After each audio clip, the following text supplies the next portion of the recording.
Lux presents Hollywood. The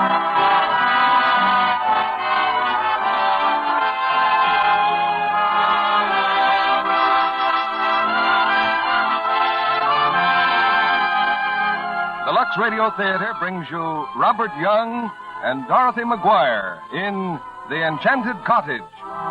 Ladies and gentlemen, your guest producer, Mr. Hunt Stromberg. Greetings from Hollywood, ladies and gentlemen. Uppermost in our hearts and minds this holiday is the thought of peace and the knowledge that millions of our fighting men are coming home. Some will return, as they have already, with the scars and disillusionment of battle, faced with problems of adjustment that require not alone their fortitude, but ours as well. Our sympathy, our tact, and our understanding. This is the theme of tonight's Lux Radio Theater play, RKO's courageous and inspiring drama, The Enchanted Cottage, starring Robert Young and Dorothy McGuire in the roles they filled so ably on the screen. Written originally by Sir Arthur Wing Pinero, it tells how one returning soldier finds a strange and unexpected love to take the place of tragedy and heartbreak. Of course, all men come back to something different, but each looks forward to essentially the same reward: home and love, and a return to familiar things. And I think every fighting man feels grateful to the women of America who've kept the home fires burning and kept themselves as tender and as lovely as the day they said goodbye. If a product like Lux toilet soap has helped a little, helped those women guard their feminine loveliness, then that is another tribute to their good sense and discrimination. In fact, it's that very preference for Lux that enables us to raise this curtain every Monday night and bring you now The Enchanted Cottage, starring Robert Young as Oliver Bradford and Dorothy McGuire as Laura Pennington.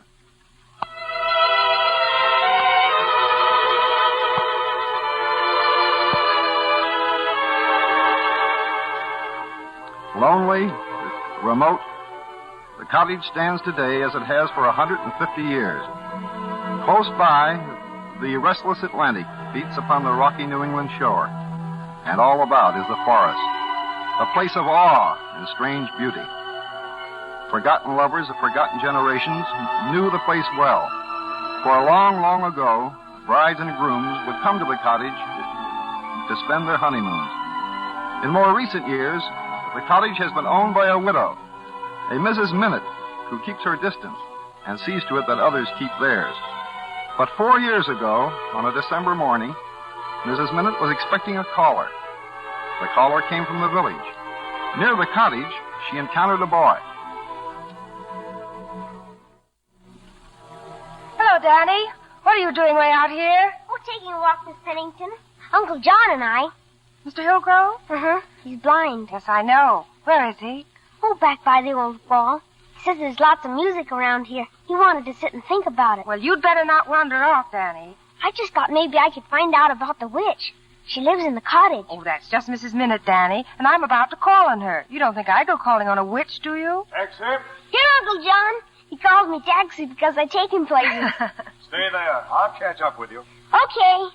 Lots of people say she's a witch. Oh, I'm afraid you're just a couple of 100 years too late for witches, Danny. Yeah, I guess I'm a couple of 100 years too late for anything. Well, I wouldn't worry about it. I think something will turn up. You really think so? Mm-hmm. Well, here's Uncle John. This is Miss Pennington, Uncle John. How do you do, Mr. Hillgrove? Good morning. Uncle John is a great piano player, Miss Pennington. He plays the piano. Yes, I've read about him. It would be nice if all the critics had Danny's enthusiasm. Well, goodbye, Miss Pennington. Nice to have met you. Thank you. Goodbye. Your friend has a very pleasant voice, Danny. Yeah, but she sure is homely, Uncle John. Well, that's not nice, Danny. Don't you always say I should tell the truth? There's a time and a place even for the truth. You say so, Uncle John. But she really is homely. Where is she going? To see Mrs. Minute. Oh. Well, let's get back to the village.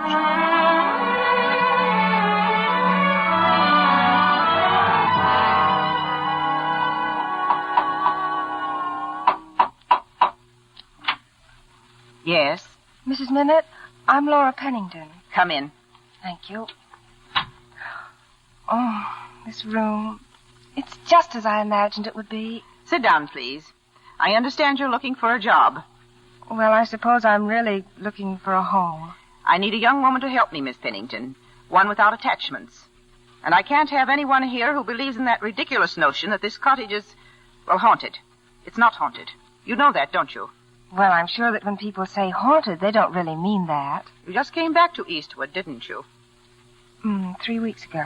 There are some that are meant to be wanderers. And others, well, it's no good for them to go looking for things. How long were you away? Nearly 8 years. When my mother died, there wasn't anyone here that I belonged to. I thought when you went away that you'd be back. I've been hoping that here, where I grew up, I might find a place I belong to. A place that when I wake up in the morning, I'd be glad it was another day. And when I went to sleep, I'd know that it had been something to have been awake. I've rented the cottage. Does that surprise you? Mr. Bradford, he's bringing someone here today to look at it. They want a housekeeper and maid. The work won't be hard. You'll get room and board and the regular wages. Oh, that's quite satisfactory. If you think I'll do. Then let's get started. You can get your things from the village later. These people, are they a honeymoon couple? I didn't ask. Oh, I was hoping you were going to renew the old tradition, Mrs. Minute. What old tradition? Why, the one about this cottage. How for nearly a century it was rented only to honeymooners. That tradition is broken. I broke it. Oh. This cottage was deeded to my husband as a wedding present. It was to have been our home. Only I've had to live on here alone. Do you know what loneliness is? Real loneliness? Yes. I thought you might. Come now, and I'll show you your room.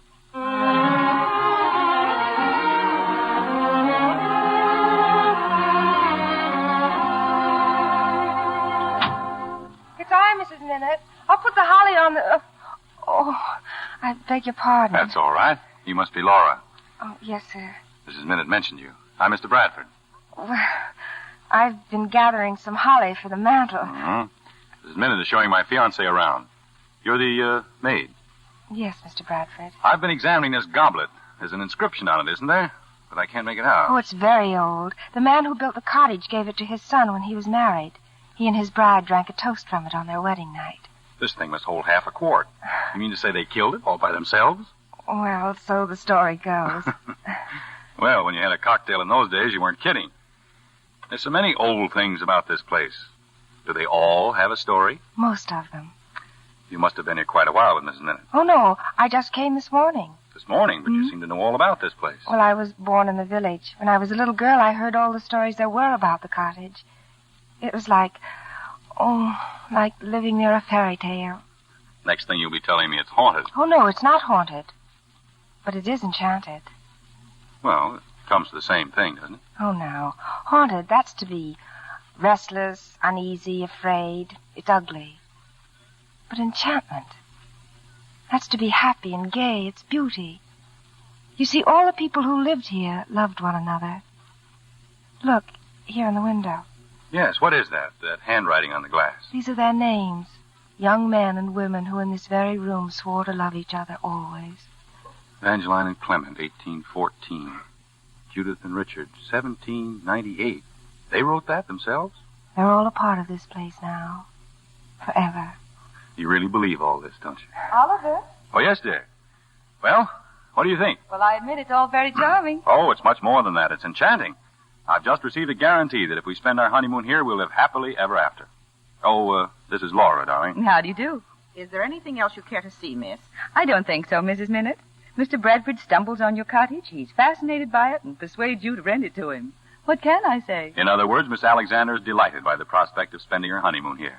There are a few questions, Mr. Bradford. Mrs. Minute, I've filled out so many forms in the past few weeks I can tell you anything you want to know, with photostatic copies. Mr. Bradford means he's applied for a commission in the Army Air Corps. Oh, but don't worry. The Army won't be my sole means of support. I'm really a very good risk in spite of the uncertainty of my profession. Oh, really, Oliver? We plan to be here at least 3 months, Mrs. Minute. It'll take that long to get my commission. it may come sooner than you think. Oh, no, not a chance. Army red tape and everything. Well, we'll be back on Tuesday, Mrs. Minute, and... What's the matter? I just had an idea. Let me have your ring, darling. My ring? Yes, and come over here to this window. If we're going to stay here, we must observe all the old traditions. See those names etched on the window pane? Yes. Our names should be there, too. And if that's a real diamond I bought you, Here, look, I'll show you. Oliver, you're not going to cut the glass with my diamond. Don't worry, it won't hurt it. Oh. Now look. Oh, I'm sorry, darling. Forgive me? What did you do? Let me see. Well, the stone fell out of the setting. I'll have it fixed first thing in the morning.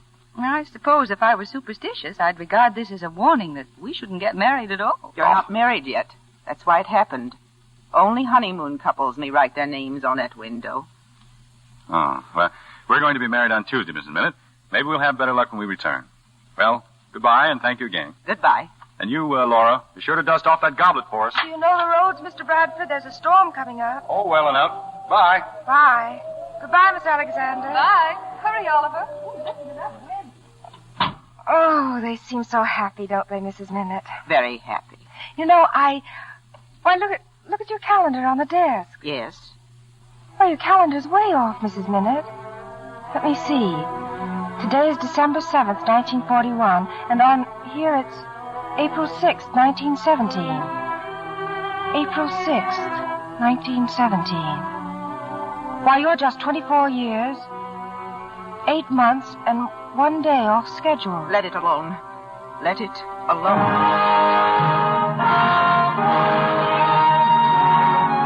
Japs attacked fleet at Pearl Harbor. United States at war with Japan. Germany declares war on the United States.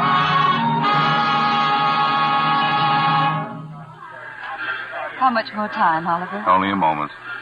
Darling, how can I thank you? Thank me for what? You're going to war. On the day we were going to be married, you're going to war. If I could have stopped you, I would have. But you do believe we did the right thing? I mean in waiting until I get back.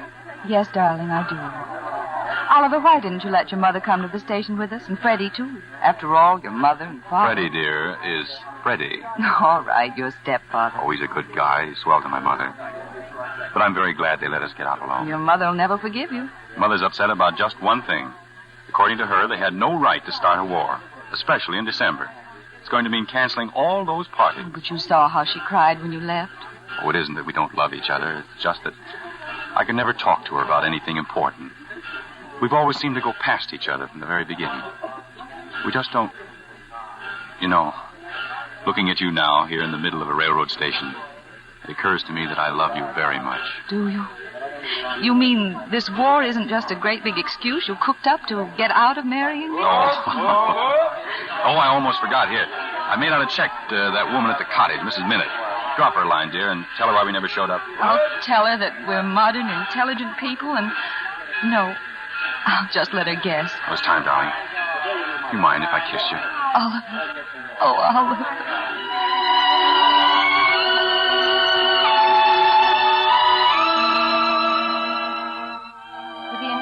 Check, which he asked me to send you the day he reported for duty.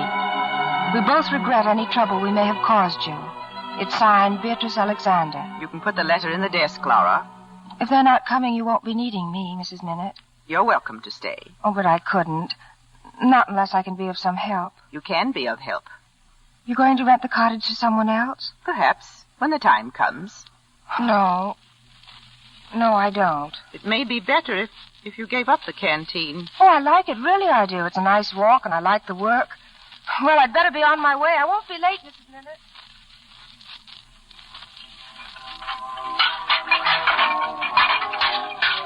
Where'd I put these, Miss Bennington? Oh, anywhere, Mrs. Warren. Wherever you can find room. Oh, I've never seen so many dishes. Why, you poor darling. You've been at that sink all evening, haven't you? Oh, but then you don't go in for all this modern dancing, do you?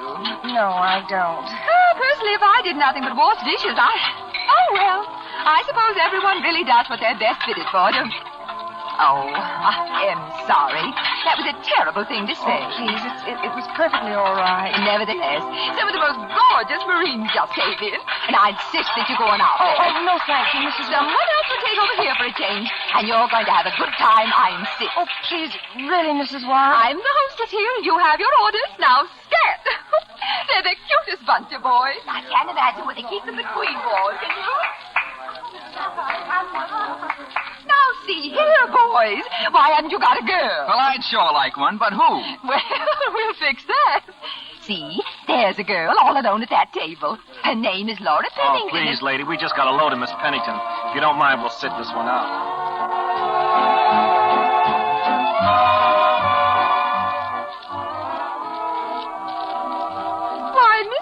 Pennington, sitting here all by yourself. Oh, I don't mind, Mrs. Warren. Well, yes, but why? And I've been sending all those nice boys over to this table. What? Miss Pennington. Excuse me. I want to get out of here. I don't want to ever come here again.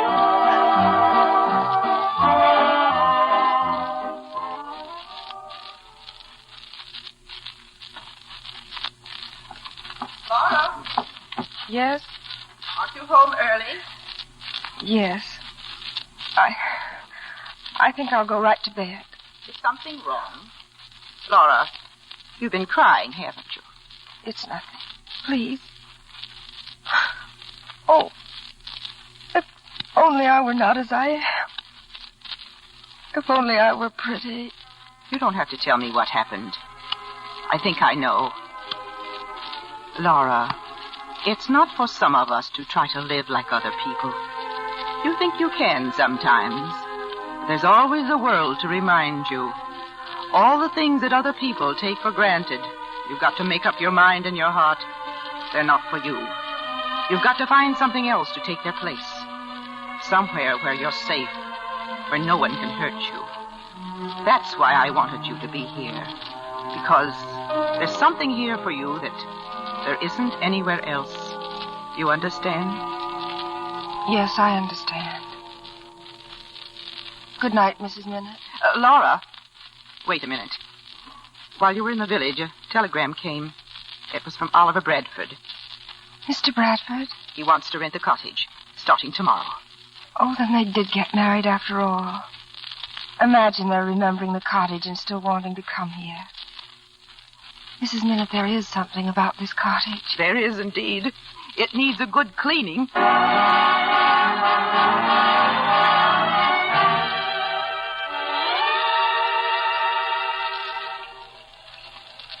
They're here, Mrs. Minute.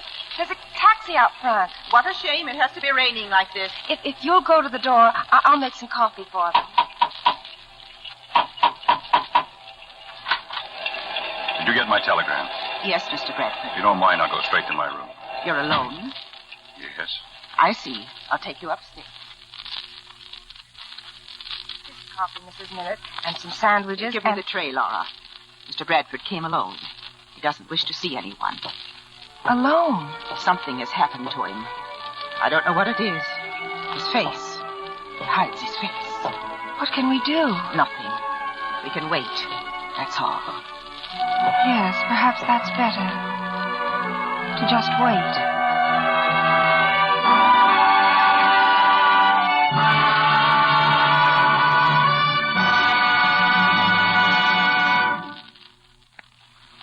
So the curtain falls on Act One of Enchanted Cottage, starring Dorothy McGuire and Robert Young.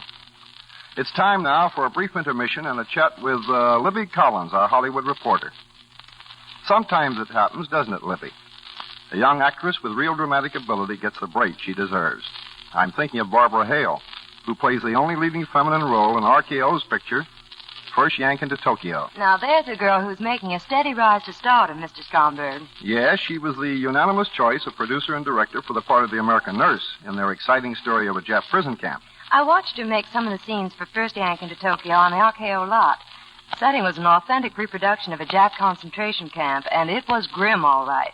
But Barbara, as the courageous young American nurse, looked very beautiful. Don't you agree, Mr. Kennedy? I think she was a fortunate choice.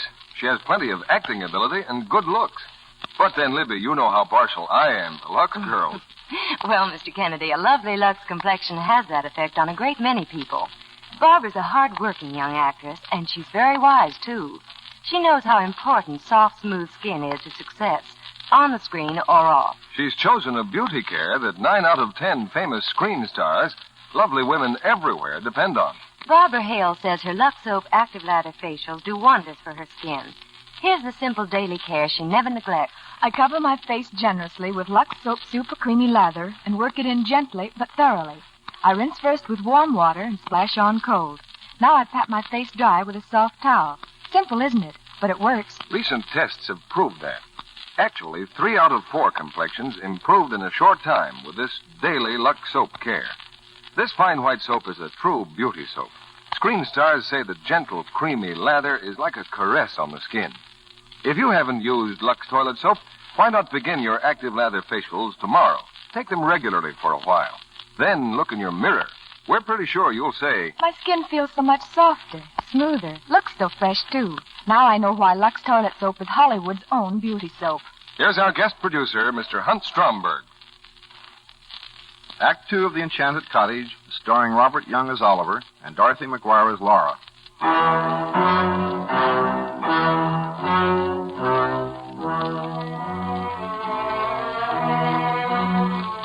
3 hours have passed. In an upstairs room at the cottage, Oliver Bradford, behind a closed door, stares blankly through the rain-streaked window. Below in the kitchen, Mrs. Minute and Laura wait in silence, while in the front room are 2 more recent arrivals, Oliver's stepfather and his fiancée. Desperately, they try to figure out what has happened to him. We've been here exactly 1 hour and 14 minutes. And what good has it done? Why, the boy won't even talk to us. Maybe he'll talk to his mother. Still up there, isn't she? Pounding on his door, begging him to say something. I thought that when the Army dismissed him from the hospital, when he was discharged from the service, that he was well again. Now he doesn't even want us. Well, he was pretty badly bashed up, Beatrice. But there's no sense becoming a mental case over a little injury. Certainly his face is disfigured, but there are thousands much worse off than he is. Maybe if we left him alone, if we let him think things out for himself. There's simply no reason for him to run away from home. Well, here's his mother. He just won't talk to me. Couldn't I pour you some tea, dear? That girl just brought some in. Oh, thank heaven, tea. He won't even open the door. I even cried a little. He told me to go away. Then why don't we go? In a few weeks, his forsaken hole, he'll appreciate a little friendly society. Beatrice, whatever happened between you and Oliver? I mean, after he left the hospital. I just don't know. Well, something did happen. Did you quarrel? No. We didn't quarrel. Well, then I don't see why you won't go upstairs and talk to him. If anyone can persuade him to leave this dreadful... I couldn't. But you're our only hope. Oh, I wish you wouldn't ask me. But you and he were going to be married. Oh, please try, Beatrice. Very well. I'll try. Oh, bless you, darling. And remember, you must be brave. That's so important. Oliver. Please, Oliver. Won't you speak to me? Won't you? I meant what I said when they sent you home. We can be married. We can be married right away. Oh, why did we have to have this terrible war? Oliver, that day you came home, no one had told me. And when you turned and looked at me and I saw your face, I just wasn't prepared. That's why you thought Oh, I can't help it if I'm weak. Aren't you listening, Oliver? All right. I'll go.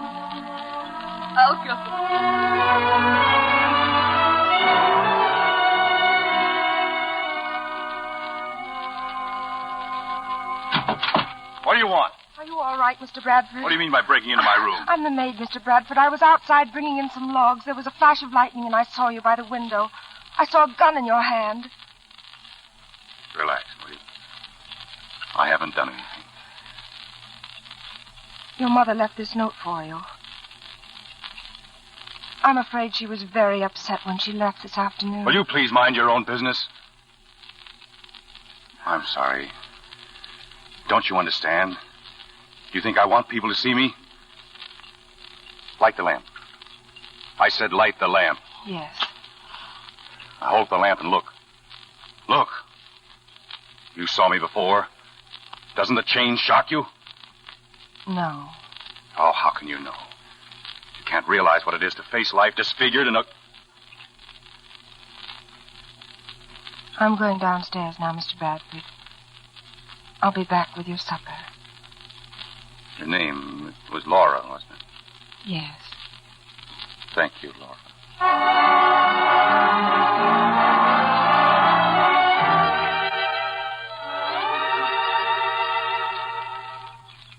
What's this out here, the garden? Oh, Mr. Bradford. Good morning. What are you doing? Oh, it's wood engraving. Looks as if you're pretty good at it. Well, I entered some in an exhibit once, some seascapes, and I won a prize. Not a first prize, but it was a prize. I used to win prizes, too. Tennis, swimming, I once knew a fellow who used to make ship models in glass bottles. Always asking to tell me why. I never got a satisfactory answer. Well, I do block prints because... I like to do block prints, I guess. I never thought of that. That he never did either. You'll find a hobby of your own one of these days, I hope. Be careful. You don't want to talk like Freddie, do you? From the way you say it, I'm sure I don't. And I don't even know who Freddie is. That's the best thing that can happen to anybody, not to know who Freddie is. In case you think I'm not making much sense, that's what I think, too. You know, you're a very kind person. You haven't asked me how I feel or if I slept well. You don't seem at all worked up about that gun incident. That was 3 days ago, wasn't it? Why have I stayed in my room for 3 days? I don't know, really. I don't think it matters. Yes. You've got a lot of sense, too. You'd be amazed how few people have any. If you'll excuse me now, I think I'd better get started on the housework. Yes. Wouldn't do to neglect the housework, would it? Shall I do Mr. Bradford's next, Mrs. Minute? I don't think Mrs. Minute hears you, Miss Pennington. Oh. Why, Mr. Hillgrove. It is, Miss Pennington. However did you remember my name? Well, it wasn't so long ago we met. Just a year or so. I'm calling to see Mr. Bradford. Oh? Mrs. Minute's just gone to tell him. But she warned me that he doesn't want to see anyone. I'm very glad you came. He needs friends. You know, this is real adventure for me. This is the first time I've been inside this cottage. I must have walked by it 100 times. It has a strange fascination. Indeed it has. Somehow I feel that if I ever get to know this place, it'll be more than just a cottage. To me, it has a life of its own. Everything connected with it seems so different. Mrs. Minute, for example.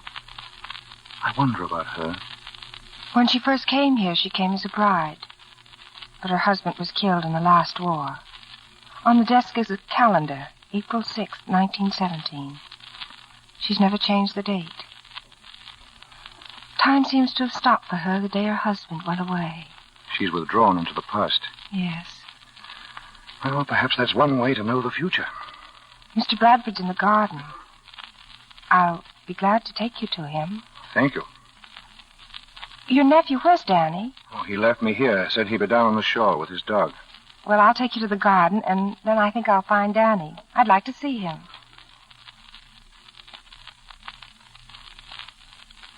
And as long as we're more or less neighbors, Mr. Bradford, I thought we might also be friends. I'm not very good at friendship these days.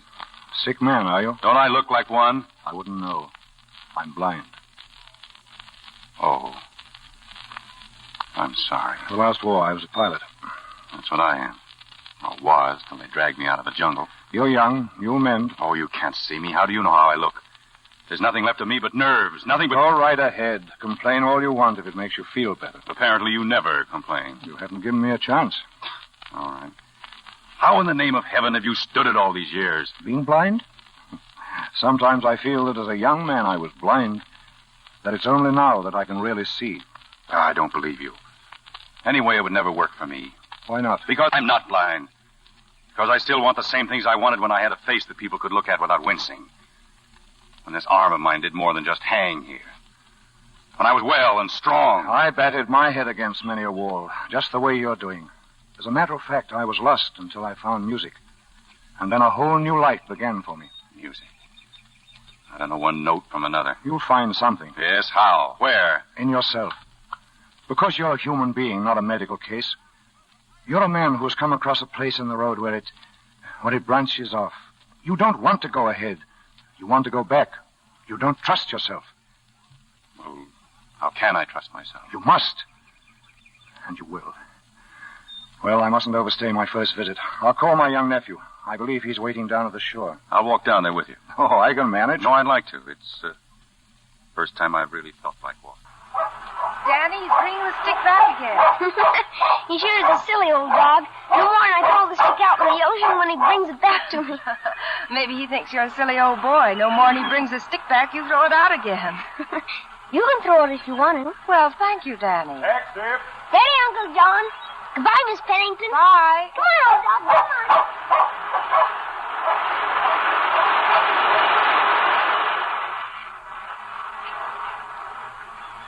Welcome to our ocean, Mr. Bradford. Danny was helping me gather some driftwood. Well, how would that be as a hobby for me? A driftwood gathering. Oh, too practical. Hobby for hobby's sake, it's supposed to be. Well, maybe I could set a new style in hobbies. Well, why don't you try? Here's the basket. But you'll have to do your gathering without my help. I still haven't started that housework.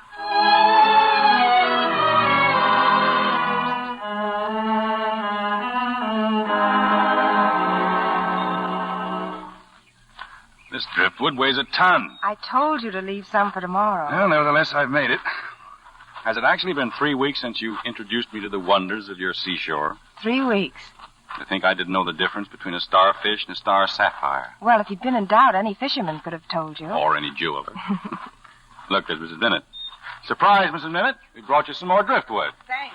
That makes just about enough for a dozen winters. Well, we can always use it. Well, it's probably never been done before, but I could gather up all the driftwood I've gathered and take it back to the shore. That would be different. Yes, it's something to think about. But first, I think I'll dump this on the woodpile. It's wonderful, isn't it, the way he's changed? If only they'll let him alone now. They? The letter just came for him. Sooner or later, they'd hear from them. He'd hear from them. Perhaps it's better now.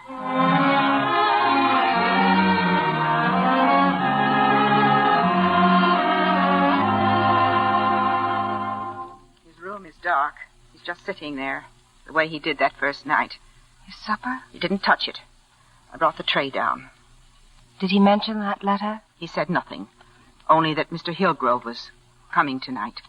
He told me to tell him that he won't be able to see him. Well, maybe that's Mr. Hillgrove now. No, it's him. Look, through the window. He's walking toward the ocean.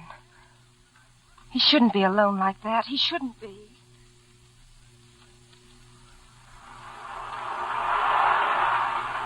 Mr. Bradford? Mr. Bradford? What do you want? Oh, did I frighten you? I didn't mean to. But it's so dark I couldn't see. There's little you miss, even in the dark. I thought you might not want to be alone. Or that it might not be safe for me to be alone. I'll go back if you want. Is there anything you want me to tell Mr. Hillgrove? No, nothing. He's leaving tonight on a concert tour, you know. Yes, I know. Laura. Yes? Don't go back, please. These past few weeks, I had the idea that the walks we took and talking to me, I hoped I was being of some help to you. And I thought if you needed help now, That letter this afternoon, it's from my mother, Freddie. They've decided it isn't good for me to be alone, where I can brood too much. I can go home to their loving care, or they're prepared to make the supreme sacrifice and come to live here with me. They want to know if they shouldn't bring a trained nurse with them. Oh, but they can't do that. Why, nothing could do you more harm. There's no way to make them understand. No way to escape them. Give me your hand. Promise me you won't give up. Promise. You understand. Because you're thoughtful and kind. Laura, don't be startled at what I'm going to say. Will you marry me? Oh. No, don't pull away. Look at me. I had no idea I was going to ask you that. But I'm glad I did. Will you believe me that the very asking makes me realize I've been thinking about it for some time? And I mean it. With all my heart. If you want to marry me to get rid of your family, there must be dozens of girls who'd suit your purpose better than I. You think I have such a great choice? A casualty for the rest of my life? I understand. I get the chance because I'm such a fool. I wouldn't have hurt you for anything in the world. It isn't as if I weren't aware of my ugliness. Women like me find a refuge in our dreams, daydreams as well as night dreams, merciful dreams, in which we're lovely and desirable. It's cruel to destroy those dreams.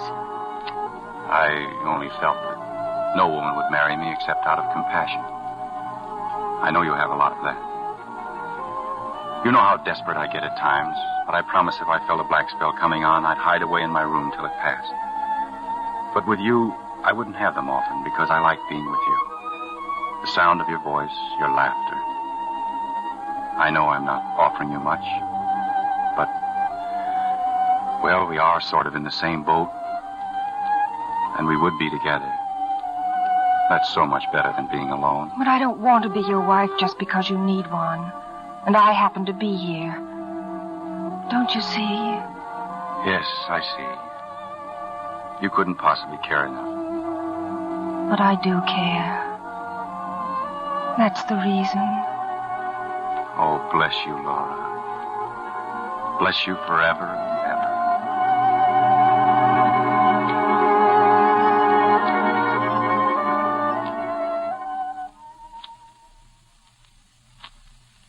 It's from Oliver. A telegram. Why, I never heard of such a thing. What does it say? Tell me. There will be no need of your coming here. Laura Pennington and I were married yesterday. Oh. I'll write more later. Love, Oliver. Married.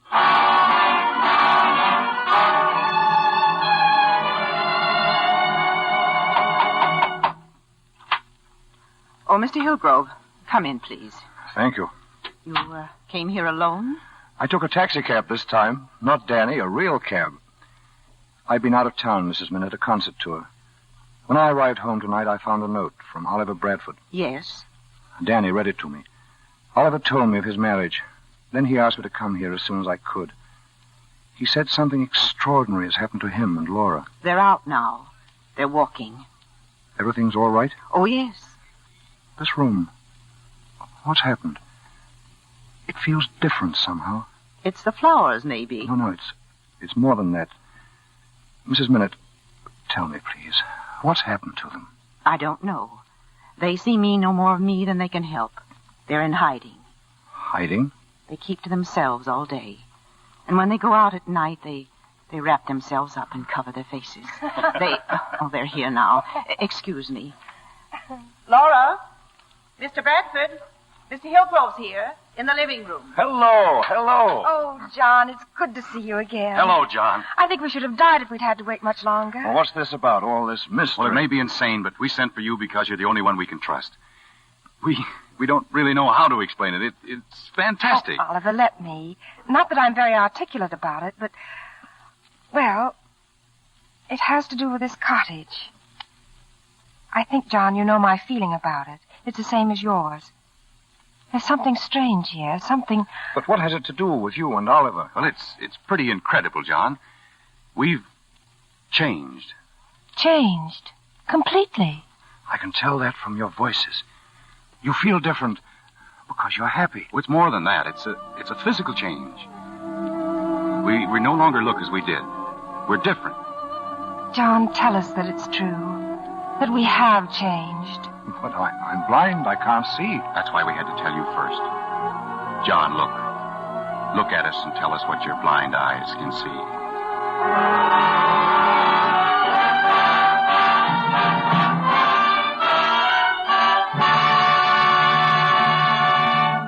We pause now for station identification.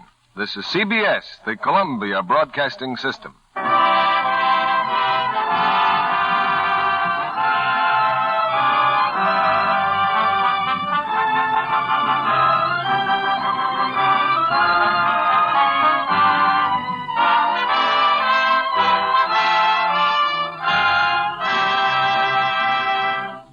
In just a minute, we'll bring you the third act of the Enchanted Cottage with Dorothy McGuire and Robert Young. We have with us tonight one of RKO's prettiest young actresses, Miss Rita Carday. Perhaps some of you may have seen her on the screen. What were your latest pictures, Rita? I've appeared in several of the Falcon series, Mrs. Stromberg, and I've a part in George White's Scandal, soon to be released. Well, I understand you got into the movies by quite a long and roundabout route. Yes, by way of Indochina, Saipan, Australia, and San Francisco.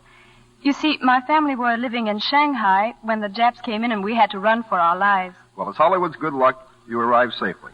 Don't you agree, Mr. Kennedy, that Miss Carday is a candidate for success on the screen? I should say I do. If acting ability and fresh young beauty mean anything, I think I really ought to describe you for our listeners, Miss Carday. Let's see. Ash blonde hair, gray eyes, and a gorgeous Lux complexion. There now, Rita. How do you like that word picture? Really, Mr. Kennedy, it's a very flattering one. You're quite accurate about my being a Lux girl, though.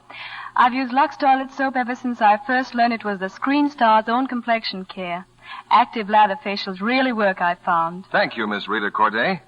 I'm sure pretty girls everywhere will agree with you. They know this gentle care 9 out of 10 Screen Stars depend on is quick, effective, and so easy to use. Why not prove it for yourself? Get a supply of this satin smooth beauty soap tomorrow. See if you're not delighted with the gentle, cherishing care it gives your skin. And here's another tip. You'll find Lux toilet soap makes a delightful daily beauty bath, too. The rich, creamy lather leaves skin so fresh and sweet. Makes a girl sure of daintiness.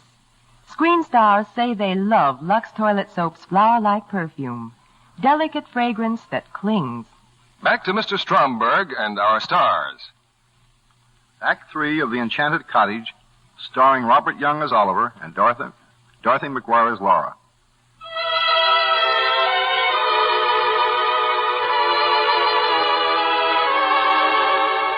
Only a few moments have passed since Laura and Oliver have told John Hillgrove of the amazing change that has come over them in the Enchanted Cottage.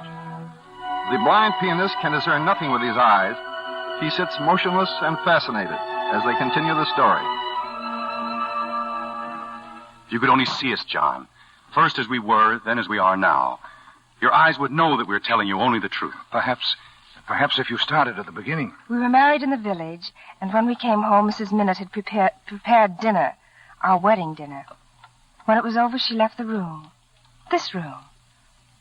I could feel Oliver's eyes upon me. I wanted to look at him, but I was afraid of what I might read in his eyes. She knows that this marriage is nothing but my supreme selfishness. The last barrier I can build to keep out the world that I'm afraid to face. What would I have done to her, this girl who sits across the table from me and bows her head? What terribly shabby trick have I played upon her, trying to palm off the broken, bitter shell of a man on one so gentle, so honest? And what can I say to her? There's nothing I can say. Nothing.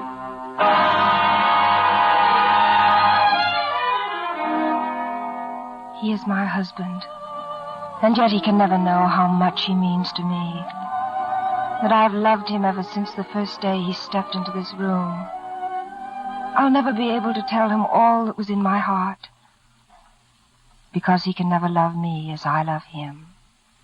If only I could make him understand. Perhaps through music. The first notes I struck were like the touch of a magic wand. I could feel the room changing. There was a new warmth, a radiance, a strange enchantment, embracing everything about me. I turned and looked at Oliver. His scars were gone. The lines of his anguished face had disappeared, and I saw him as he was the first day in December. Suddenly I thought, how could I fool myself? How could I be the bride of such a man as this? I started to cry. I rushed from the room. She was gone before I could stop her. I knew how cruelly I'd hurt her. I had no choice. I would release her. Release her from the torture that our marriage meant to her. I found her in the garden. I remembered all her kindness. The 1,001 little ways in which she had lightened my loneliness. And suddenly, I knew how much she had come to mean to me. I took her in my arms to tell her. She was beautiful. More beautiful than anyone I had ever known. That was when we knew, John. That was when we knew. And now we've told you, and I'm afraid. I can't help it, but I am afraid. Why, Laura, why? It's this cottage. Houses are living things, alive with all the thoughts and all the memories of the people who've lived in them. But the lovers who came here before were not like us. Ours was a marriage of convenience. They may think that we've profaned their memory, and this may be their revenge, letting us have happiness for a moment before taking it away. That's why I'm afraid. I couldn't stand being ugly again for Oliver. Darling, you can't talk like that. John, have you nothing to say? Mrs. Minute, does she know? She never looks at us, but she knows. I know she knows. Laura, Oliver, Take this gift that's come to you and enjoy it without question, without fear. Accept it humbly as a heaven-sent miracle and be grateful for it. A miracle? Don't either of you believe in miracles? Modern miracles that may happen to you or to me, today, tomorrow. You've both been touched by a power that is beyond this world. Accept your blessing. Don't speak to anyone about it. It belongs to you. John. Then you understand. You believe? I believe what you've told me. Keep your happiness. Cherish it as you would your lives.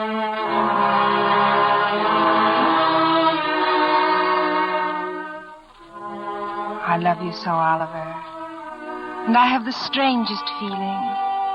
Almost as if these walls were breathing. All the memories and ghosts of love. Live, live, live. That's what they seem to say. This is our day and night. All our enchanted life to be lived now. I have a feeling, too. Madness. It's contagious. That's what's nice about it. Listen. What? That song I hear. A melody that whispers all through these enchanted rooms. What does it say, this song you hear? I love you, Laura. That's what it says. The song I hear.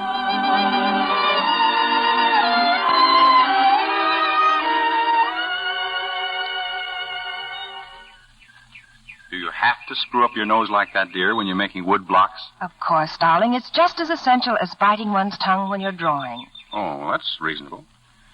You know, I could sit here forever and just look at you. Is that all? Well, occasionally I'd want very much to kiss you. You see, I've been standing here for 5 minutes. John! Waiting to make a less embarrassing entrance. That might take hours. Oh, I'm so glad to see you. You're alone? Yes, I came by courtesy of the milk truck. You know, it's been almost a week since we've seen you. Well, I was in the village just now, and a telegram came in for you, Oliver. I said I'd bring it out. Telegram? Oh, it's from my mother, Laura. She and Freddie. They're coming here today. Well, that's fine. It is fine. I'm glad they're coming. I'm only sorry I hadn't asked them to before now. I'm glad, too, John. I want them to see how happy we are. But most of all, well, I'd like them to see that Oliver didn't do too badly marrying me. Darling. Well, anyway, I have the most exciting new dress, Mrs. Bradford? Yes, Mrs. Minute. There's a car stopping in front of the house. Huh? It's your mother and stepfather. Mr. Bradford, you weren't expecting them. Oh, Mr. Hillgrove. Good afternoon. We are expecting them, Mrs. Minute. It's so typical of Mother not to give us more warning. Oh, but I can't meet them looking like this. Go ahead, you two. I'll entertain them till you're ready. Sure you don't mind? Actually, I'm glad of the opportunity. Well, come along then, darling. We'll have to hurry. Yes. Oh, Mrs. Minute. Yes? Do you suppose we could have an especially fine tea this afternoon? What's the matter, Mrs. Minute? Oh, please, don't be upset. We're really very pleased to have them come. I'm all right. Run along. Bring them here, Mrs. Minute. I think you understand. Yes. Yes, I understand. Well, now that we've met, won't you sit down? It's really a very pleasant garden. Thank you. But where's my son, Mr. Hillgrove? Where is he? He and Laura are in the cottage. They'll be out in a moment. And it's good we're alone because there's something I have to explain. He doesn't want to see us. That's it, isn't it? They do want to see you. Very much. But something extraordinary has happened to Oliver and Laura. They're different people. Different? How? They're on the borderland of the greatest happiness they've ever experienced. But they've changed. They've changed greatly. And I know that this change, as they see it, is not as you will see it. What in the world are you trying to tell us? Suppose I put it this way. When you see them walk out of the cottage, whatever they do, whatever they say, please act along with them. Pretend that the change is as great as they imagine it to be. Change? For heaven's sakes, what change? Oliver isn't well. That's what you're trying to tell me. He isn't well. He's perfectly well. Oh, Freddie, we should have come here long ago. In time to come, when they're ready to face the world, they will have found out the truth for themselves. But now, believe me, it would actually be better if you went away without even seeing him. You can't mean that. How can a mother desert her only son at a time like this? Now, where is he? Oliver! Oliver! We'll be right down, Mother. Remember that the next few minutes may be the most important in their lives. You hold their chance for happiness in your hands.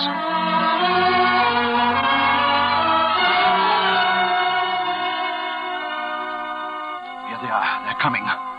Oh, Oliver. Oliver. Mother, oh, it's good to see you. And Freddie. Hello, Oliver. Well, you both remember Laura, don't you? I'm so glad to meet you, Mrs. Price. How do you do? We got your telegram just a few minutes ago. It seemed to add just the note we wanted. You're coming here. Well, Mrs. Minutte's getting tea. Oh, and just wait until you've tasted her scone. This is going to be a real party, isn't it? A memorable occasion because you're the first mother, you and Freddie, besides John here. There's nobody else who knows. Knows what? Look here, Oliver, I really Poor think Freddie, that it's a greater shock to you than anyone, isn't it? But you'll soon get used to the change. You won't even remember us as we used to look.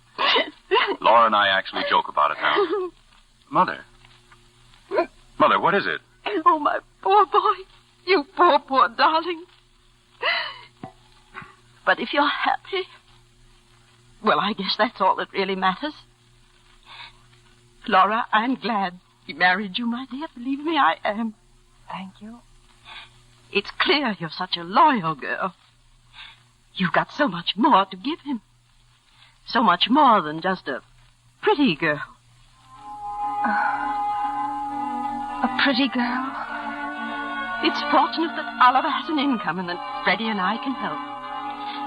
That way, you'll be able to stay right on here, the two of you. We'll visit as often as we can, but it won't be necessary for you to see people or even leave here. Here's Mrs. Minute. Would you like some tea? I couldn't swallow a mouthful. I've got a dreadful headache coming on. I know you'll forgive us if we just run along. You poor darling. Goodbye, son. Don't worry about anything. Goodbye. I'll be in the cottage. Stay here, Mrs. Minute. Laura, Oliver, I hoped I could spare you this. I don't understand. You've known the truth about us, haven't you, John? You've known all along. Yes, I have. And you've known, too, haven't you, Mrs. Minute? Tell us the truth. Have you noticed any change in our appearance? Have you? Have you seen any change whatever? No. Look at us, Mrs. Minute. There is no change now. None. Why didn't you tell us? There's nothing I could have told you. I knew you had to find out the truth just now.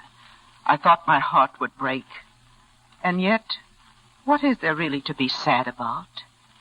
Shall I tell you the secret? Shall I? Please. You love each other. I've watched you from the beginning. And on the day of your wedding, I saw your love blaze up like a fierce flame. Keep your love burning. Keep it burning.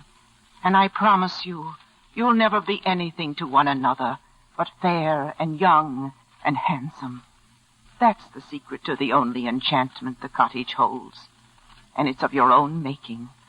Just as I am, broken and old. If my man could rise from his grave and walk in this minute and behold me, I should be pretty to him. Yes, pretty to him. John, don't feel badly. I wanted so to help. You did help. If we'd known sooner, it might have been...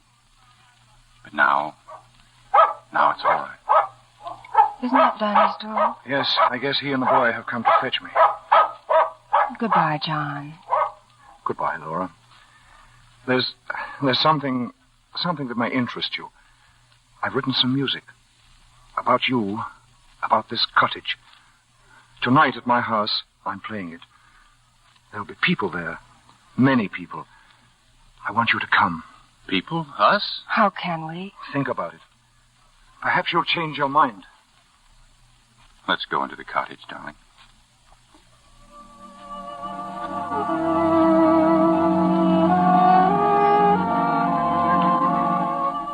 How long have we been sitting here? Hours and hours, darling. And all that time, I've had but one thought. Laura, you'll always be beautiful to me. And nothing in this world could ever change the way I feel about you. You know that. Yes, dearest, I know. Oliver, we've never written our names on the window. Somehow I think they'd want us to now. You write mine and I'll write yours. Then I think it would be nice if we paid John a visit. After all, we owe him quite a few visits. There'll be people there, darling. Yes, I know. It's a big world and full of people. And a place for you and me among them. You'll come, Laura. Yes. And so full of pride. so full of pride.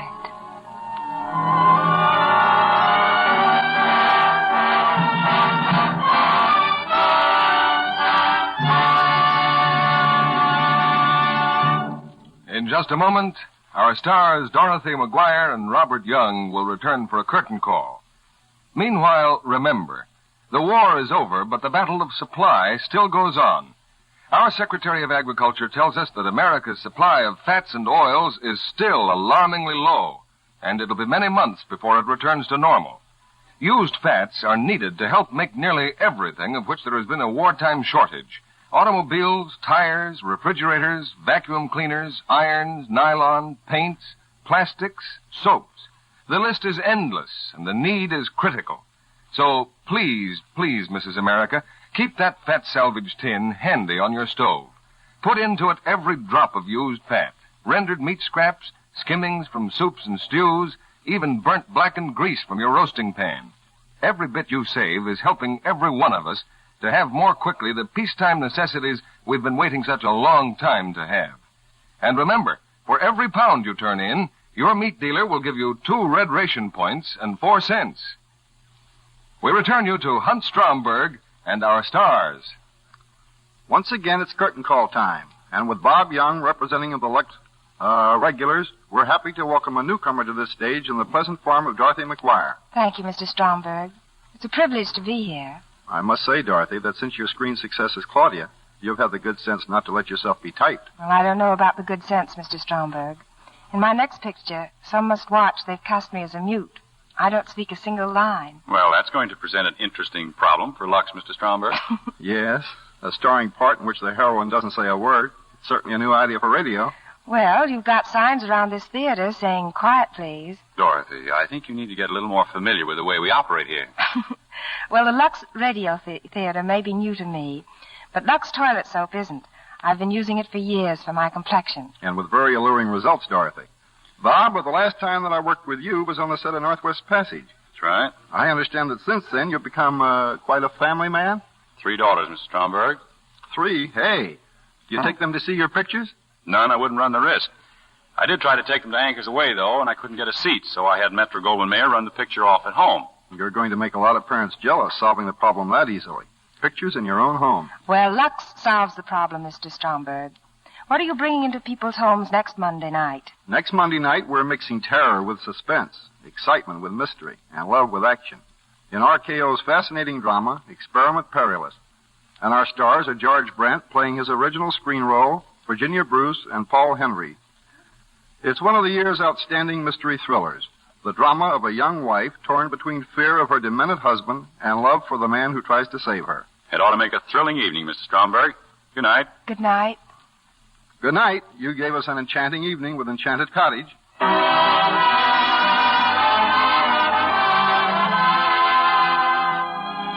Our sponsors, the makers of Lux Toilet Soap, join me in inviting you to be with us again next Monday evening when the Lux Radio Theater presents George Brent, Virginia Bruce, and Paul Henry in Experiment Perilous.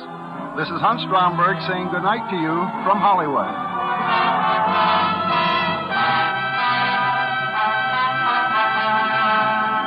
Every day, more than 1.5 million men and women in the service overseas relax before a radio or a motion picture screen.